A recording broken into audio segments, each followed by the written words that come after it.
నాకు కానరావేని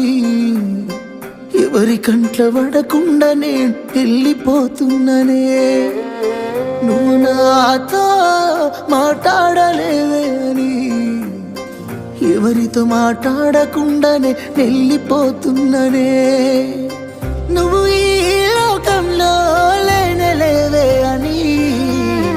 నేను ఈ లోకాన్ని వదిలేసిపోతున్ననే నువ్వు పువ్వులు అల్లుకొని పోతున్నవే అత్తగారింటికి నే పువ్వులు జల్లుకొని పోతున్ననే కాలే కాటికి నువ్వు పువ్వులు అల్లుకొని పోతున్నవే అత్తగారింటికి